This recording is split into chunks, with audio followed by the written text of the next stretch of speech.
Commander Vexthul clicked his mandibles in what passed for amusement among the Korthani.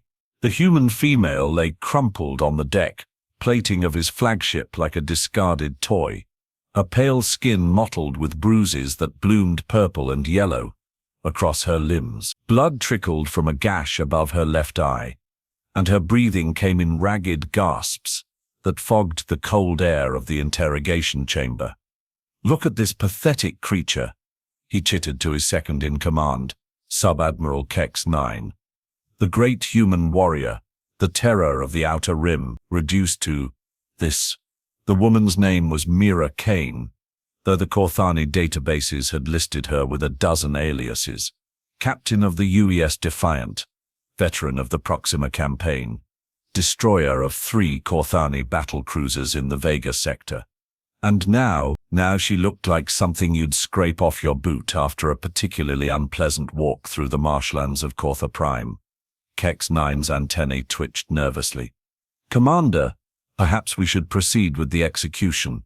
The human's crew might attempt a rescue." Vexthul's laugh was a sound like grinding metal.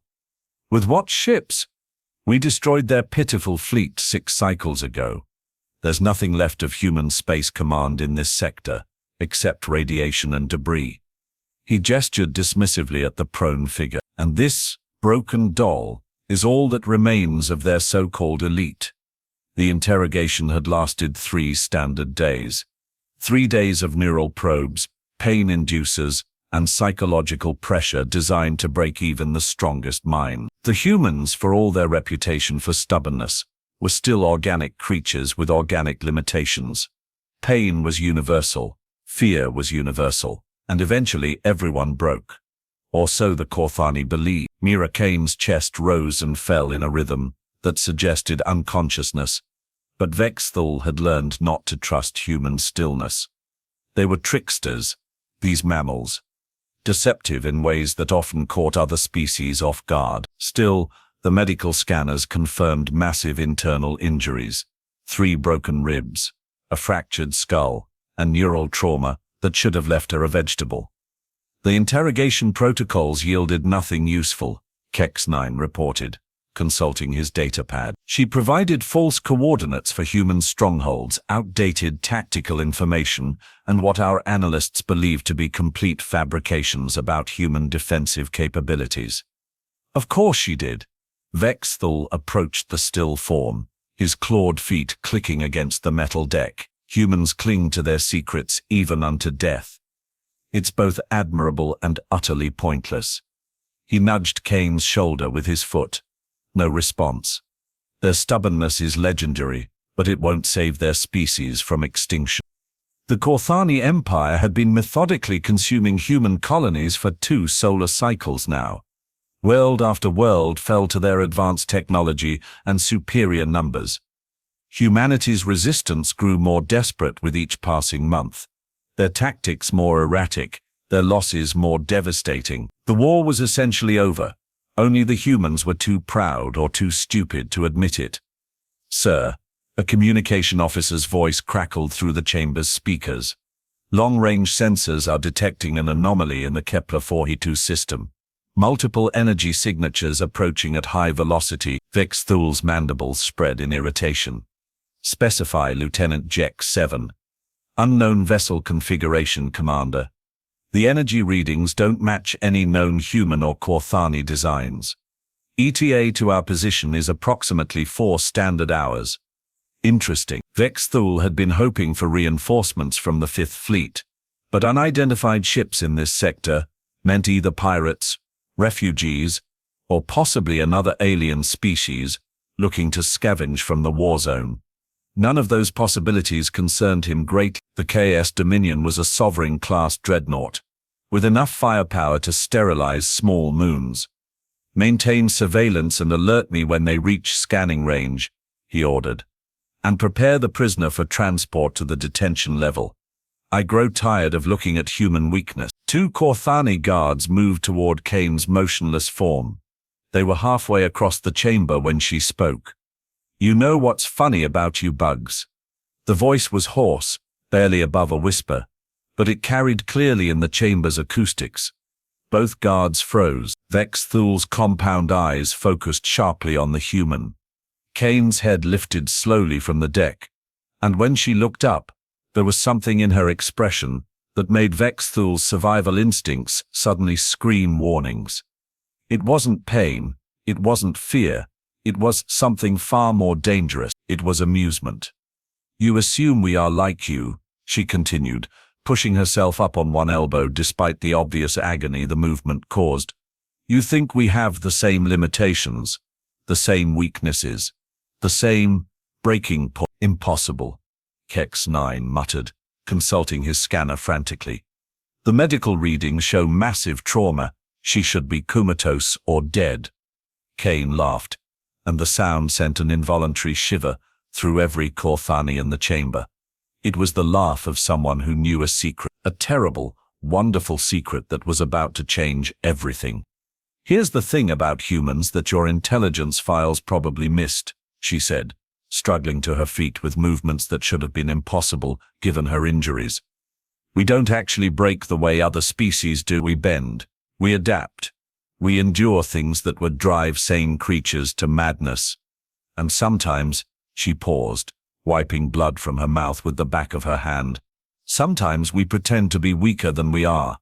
Vex Thul's combat training kicked in. Something was wrong, deeply, fundamentally wrong. He reached for his sidearm, but Kane was already moving. The human female crossed the 5 meters between them in less than a second. Vex Thul barely had time to register her motion before her fist connected with his mandible junction, the impact sending him staggering backward into the chamber wall. Pain exploded through his exoskeleton, and he tasted the copper tang of his own blood. "Impossible," he gasped. "The gravity inhibitors, the restraint fields." Kane flexed her fingers, and Vex Thul noticed for the first time that her wrists bore no marks from restraints, no burn patterns from neural probes, no evidence of the 3 days of interrogation that should have left permanent damage. "Oh, those were real enough," she said, conversationally, as if discussing the weather. "Hurt like hell, actually.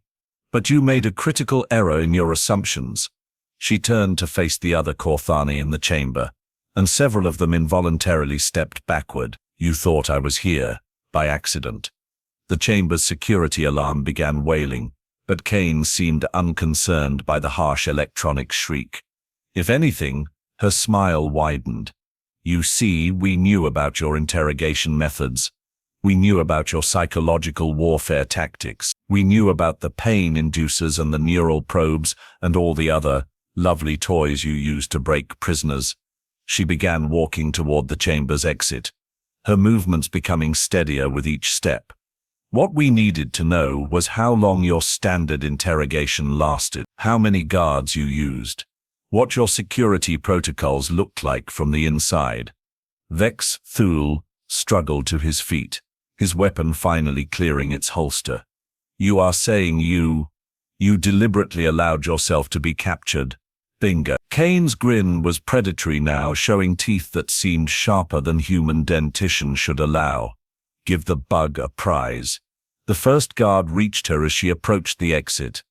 Kane's elbow connected with his thorax, and the Corthani folded like origami, his exoskeleton cracking audibly. The second guard managed to raise his weapon before Kane's boot found his knee joint, bending it in a direction that nature never intended. "The security team to interrogation 7. Kex-9 was shouting into his communicator. "Code black.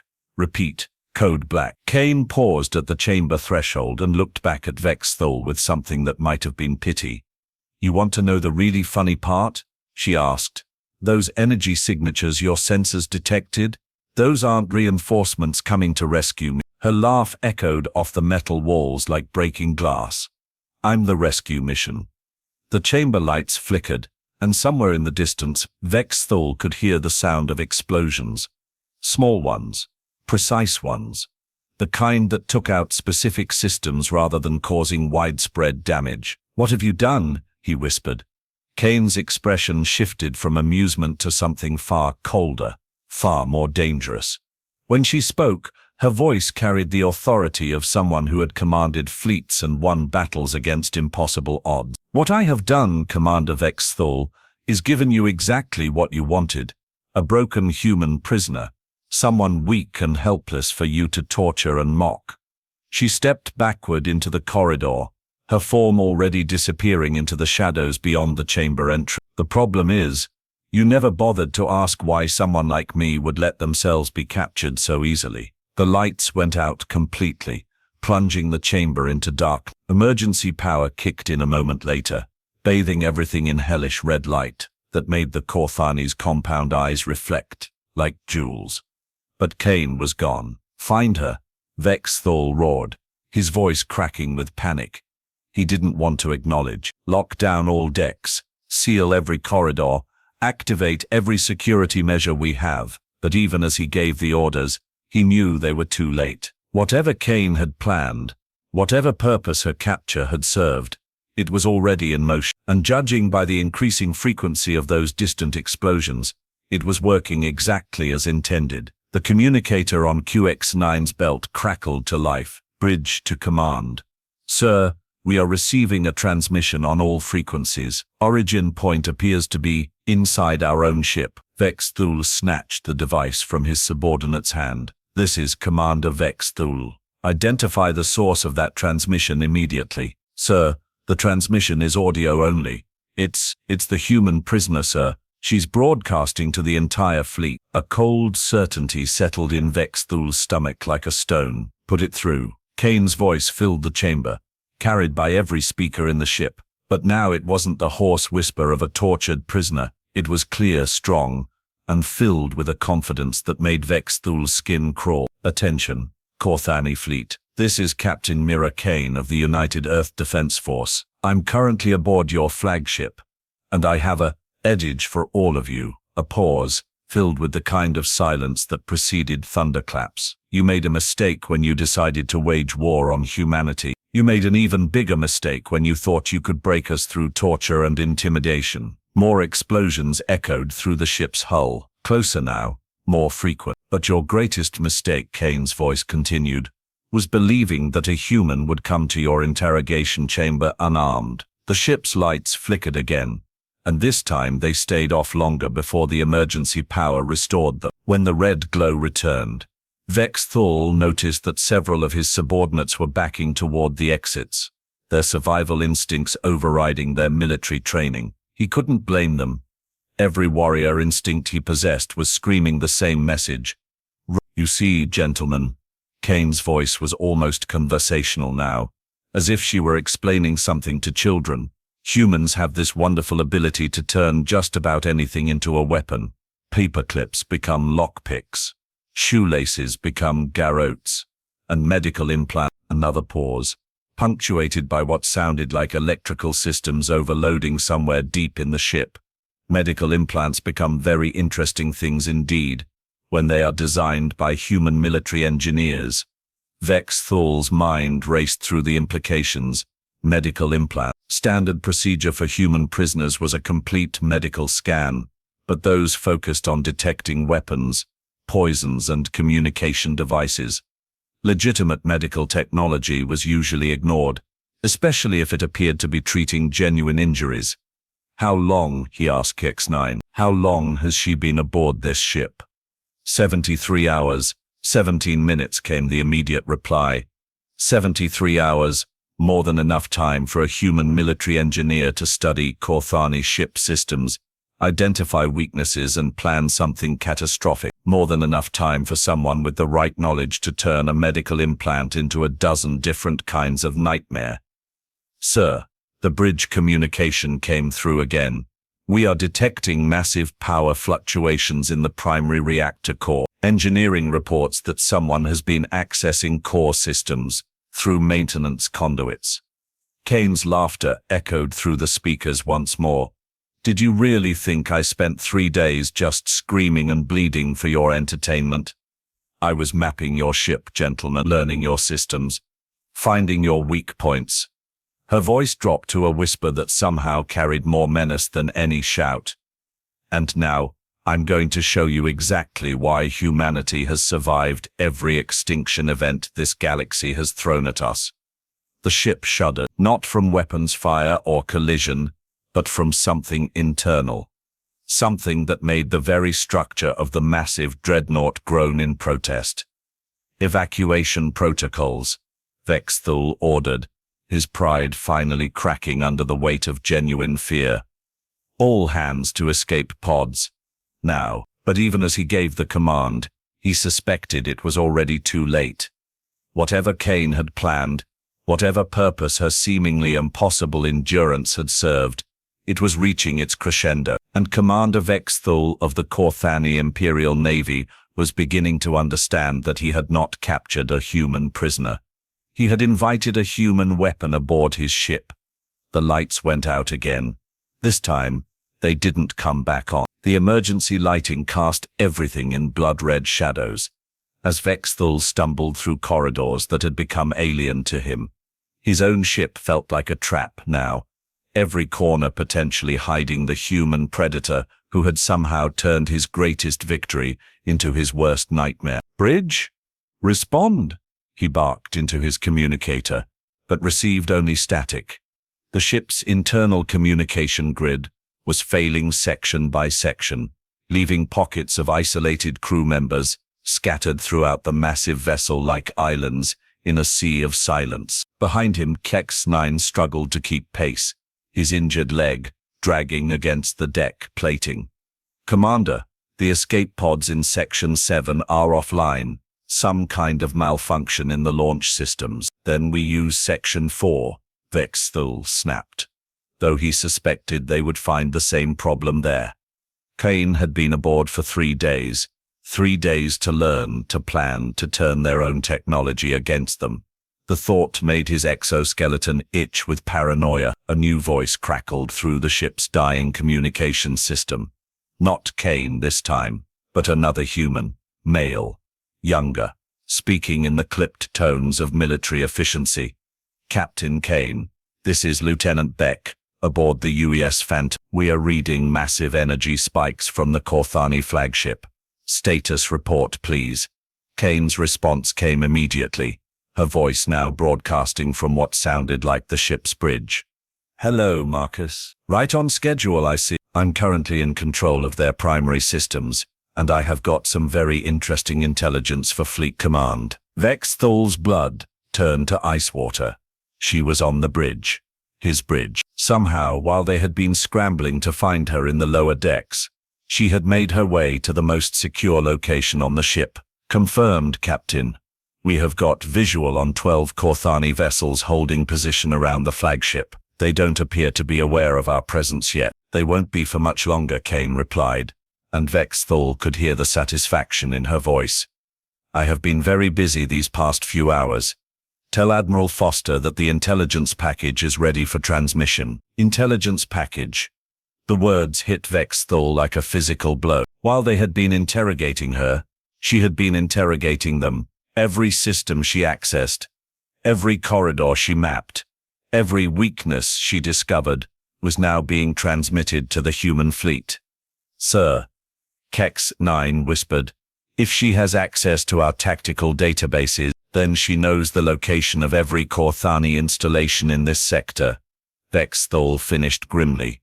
"Fleet, positions, supply lines, defensive strategies, everything." The ship shuddered again, more violently this time.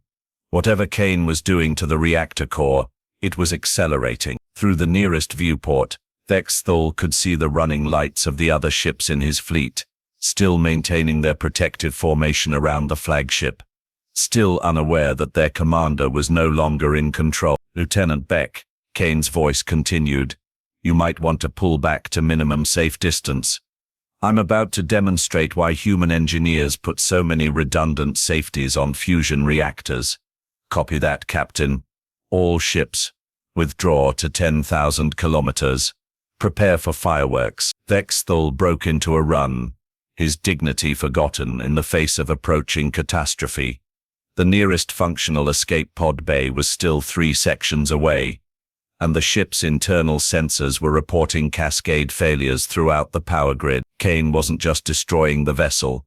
She was orchestrating its destruction with surgical precision. "Attention, Corthani fleet."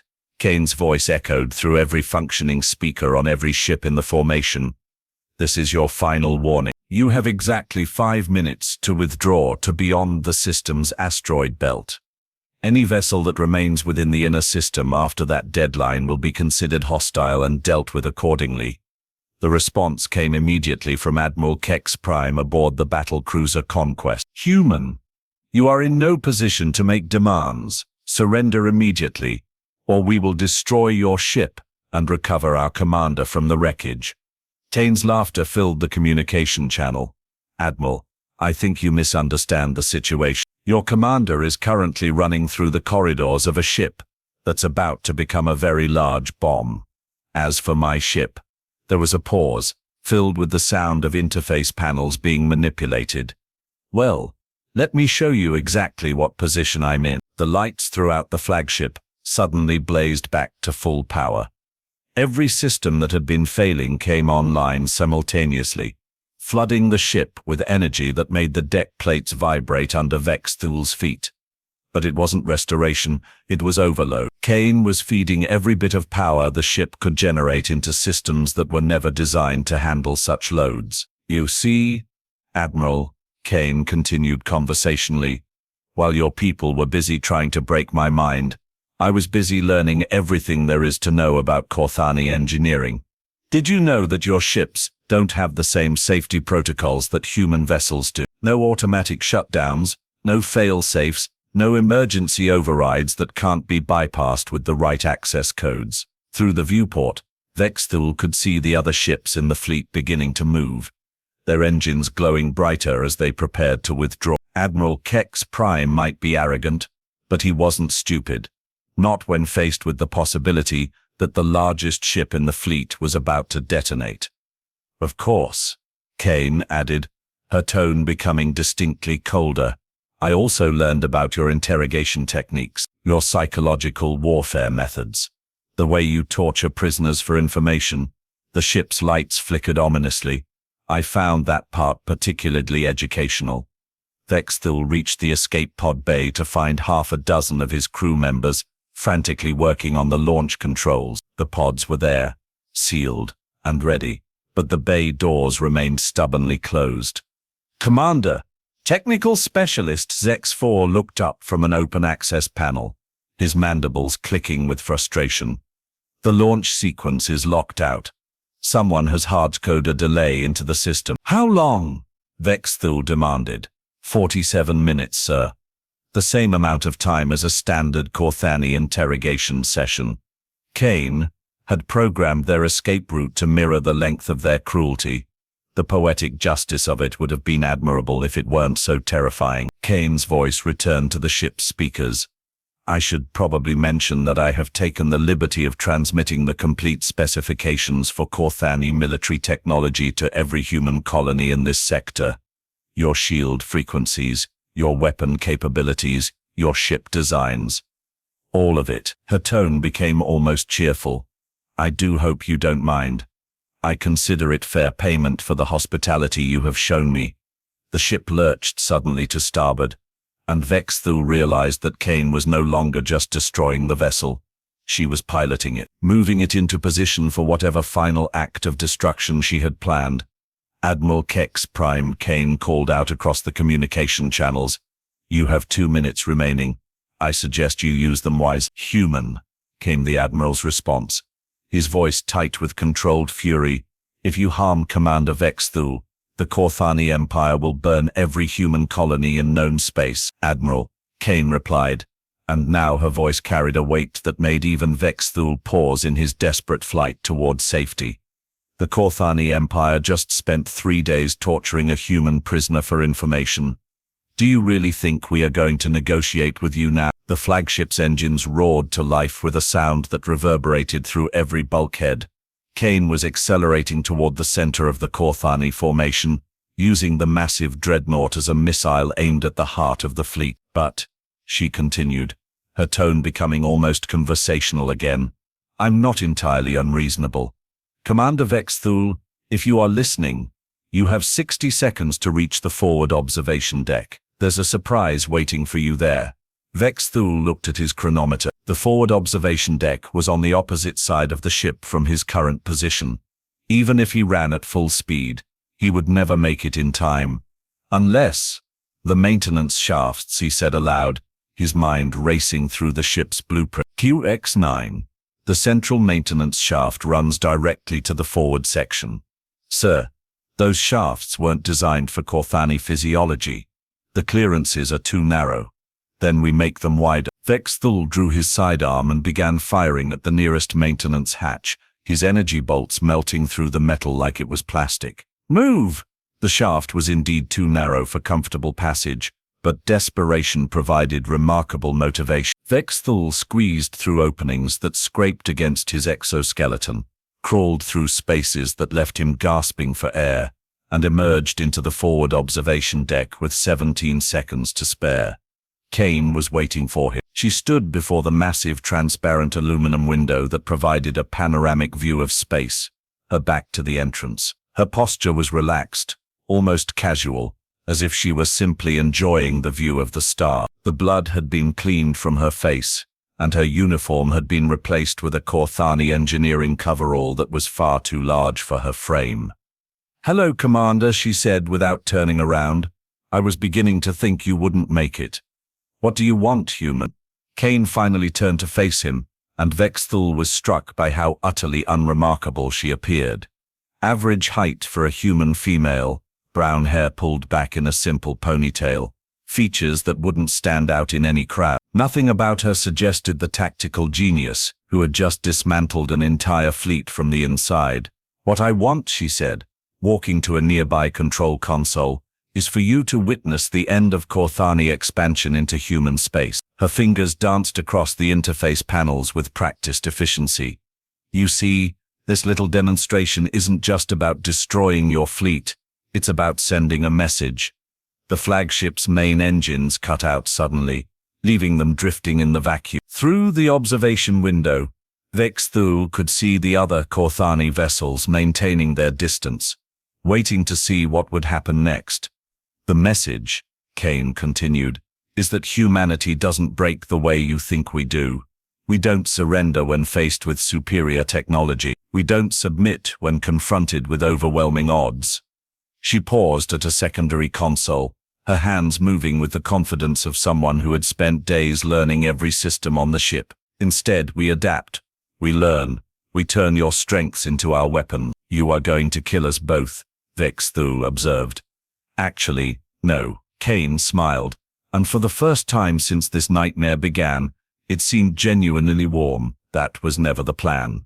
Revenge is satisfying, but it's not strategically useful." She gestured toward the window.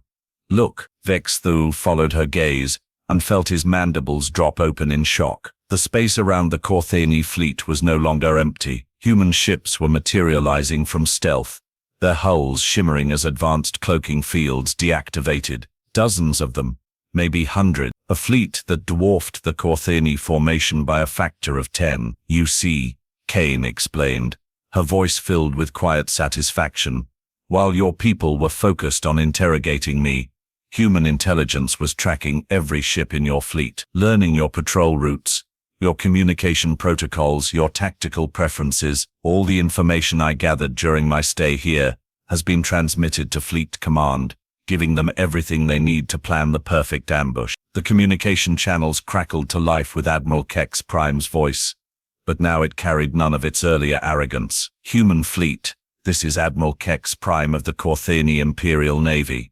We request terms for withdrawal." Kane picked up a portable communicator from the console. "Admiral, this is Captain Kane. I'm afraid withdrawal is no longer an option. You have 60 seconds to surrender your entire fleet, or we will demonstrate why humanity has never lost a war of extinction. You cannot demand the surrender of an entire fleet. The Corthani Empire will never accept such terms." Kane's expression didn't change, but something in her eyes became infinitely colder. "Admiral, let me explain something about human psychology that your intelligence files apparently missed. When you torture one of us, you don't just hurt that individual, you hurt all of us. And when you hurt all of us," she paused, looking directly at Vexthal, "we respond collectively." The human fleet began moving into attack formation, with a precision that spoke of months of planning and preparation. Every ship knew its role. Every captain understood the mission. This wasn't a rescue operation that had stumbled upon a target of opportunity. This was a carefully orchestrated trap that had used Kane's capture as bait. 50 seconds, Admiral, Kane announced calmly. "This is impossible," Vexthal whispered. "No one could have planned this, the variables, the timing, the coordination required." "You are right," Kane agreed. "No one person could have planned this. But humanity doesn't fight as individuals, Commander. We fight as a species. Every captured soldier is connected to a network of intelligence agents, tactical analysts, and strategic planners who spend their time figuring out how to turn disasters into victories." The Korthani ships were beginning to power down their weapon systems. One by one, the battle cruisers and destroyers that had seemed so formidable just minutes earlier were signaling their surrender to the human fleet. "Your mistake," Kane continued, "was thinking that capturing me was a victory. In reality, it was the beginning of your defeat. Everything that happened in that interrogation chamber, every system I accessed, every weakness I discovered, was part of a larger plan that involved hundreds of people and took months to execute." Admiral Kex Prime's voice returned to the communication channels, smaller now, defeated. "Human fleet. The Korthani task force hereby surrenders unconditionally. We request humanitarian treatment for our crews." Kane nodded to herself as if she had expected nothing less. "Request granted, Admiral. Human boarding parties will take control of your vessels within the hour. Any attempt at sabotage or resistance will be met with immediate destruction." She turned to Vexthal, who had remained silent throughout the exchange. "As for you, Commander, you are going to have the privilege of being the first Korthani officer to experience human interrogation technique. Don't worry," she added, with a smile that was all teeth. "We are much more civilized than you are. We will only keep you for 3 days."